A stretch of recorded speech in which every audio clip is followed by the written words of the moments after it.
As conversas grampeadas pela Polícia Federal provaram que Dilma Rousseff cometeu o crime de obstrução da justiça para livrar Lula da cadeia.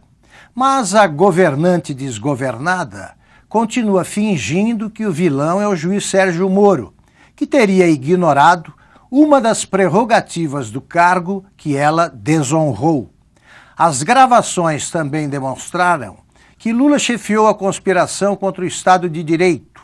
Já deveria estar preparando a mala para a viagem involuntária à capital do Paraná, mas continua fingindo que os bandidos estão na República de Curitiba, que não respeita a privacidade de um ex-presidente.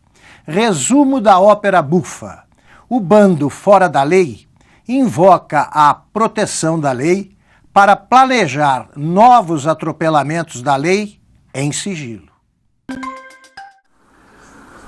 Olha, uma coisa que tem me assombrado muito é o êxito com que o governo da Dilma, o Lula, o PT, esse sistema, o lulopetista, o êxito com que ele tem conseguido pautar muitas das discussões a respeito de toda essa crise política atual, tem conseguido pautar essas discussões todas em torno de, eu diria assim, perfumarias, discussões periféricas. Por exemplo, eu vou colocar uma questão para vocês agora. Nesta sexta-feira, praticamente a gente passou o dia todo, na quinta-feira também, o dia todo discutindo se o Sérgio Moro poderia ou não poderia ter liberado as gravações. Se discutiu isso aí. Quer dizer, muito pouca discussão ocorreu a respeito do conteúdo dessas gravações. Claro, as gravações foram todas disponibilizadas, né? Principalmente o impacto extraordinário pelas televisões, mas também pelos sites, pelos blogs, eu mesmo aqui no meu espaço. A mídia impressa disponibilizou também bastante, mas não é a mesma coisa você ler declarações do Lula e do pessoal que conversou com ele, com a família e do entorno do Lula. Não é a mesma coisa você ler o conteúdo dessas gravações do que você ouvir o som da voz, o tom da voz do Lula e de cada um, raivoso quase sempre, né? A própria Marisa foi flagrada ali conversando com a nora e depois conversando com o filho, e o filho perguntando: muito panelaço por aí em São Bernardo, Marisa, e ela dizendo assim: eu quero que essas mulheres peguem essas panelas e enfiam, vocês sabem aonde, né? E eles, claro, eles não têm nenhum pudor de não dizer a palavra completa, né? Bom, então, claro, esses conteúdos todos foram disponibilizados, mas existe muito pouca discussão a respeito do conteúdo de cada coisa dessa aí, né? Que são conversas assim absolutamente criminosas, né?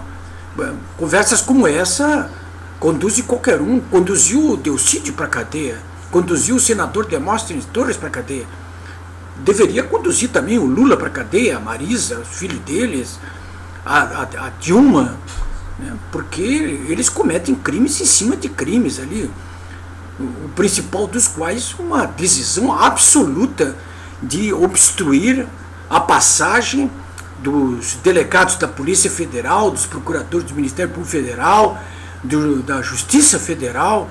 Então, mas não, então uma boa parte da discussão é se o Moro poderia ou não poderia ter liberado as gravações.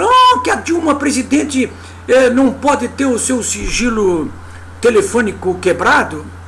O próprio Moro veio depois explicar que, em casos até rumorosos, conhecidos universalmente, como foi do presidente Nixon, a própria Corte Suprema dos Estados Unidos deixou claro que quando conteúdos como esse são liberados, não tem por que falar em sigilo quebrado do presidente da República, até porque no caso da Dilma nem foi grampeado o telefone da Dilma, foi grampeado o telefone do Lula, que é uma pessoa comum naquele momento, ele não tinha foro privilegiado nenhum. De modo que não se deu. E a outra discussão era, mas ele podia ou não podia fazer isso aí? Como é que o Moro sozinho faz uma coisa como essa? Eu vi até juristas dizendo isso. O próprio ministro Celso Mello, lá no Supremo Tribunal Federal, ele é um parlapatão, o Celso Mello, não, desculpe, o Marco Aurélio Mello. Ele um parlapatão, disse, não podia ter feito uma coisa como essa. Como é que não podia ter feito uma coisa como essa? Ficou claro nessa sexta-feira que quem pediu a quebra do sigilo das gravações foi o Ministério Público Federal. O Moro despachou, como fez em todas as outras 23 fases anteriores da Lava Jato. Ele despachou. Mas quem pediu foi o Ministério Público Federal. E tem outra, lá da Suíça, onde se encontra, o Procurador-Geral da República, Rodrigo Janot, deixou bem claro o seguinte: eu fui consultado antes da liberação dessas gravações, concordei com essas gravações e elas não constituem ilícito de espécie nenhuma. Muito pelo contrário, ilícitos cometeram os que falaram nessas gravações. Então acho que está chegando a hora de que as pessoas comecem a se debruçar para valer sobre o conteúdo corrosivo desses grampos todos aí.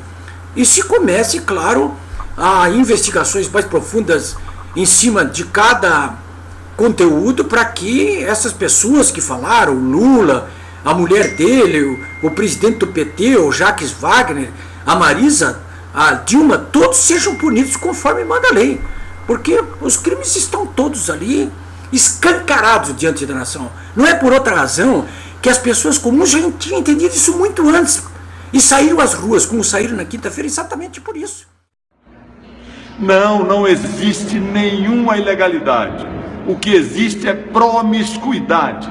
A presidente da República não poderia estar em conchavo com o acusado para obstruir o trabalho da justiça.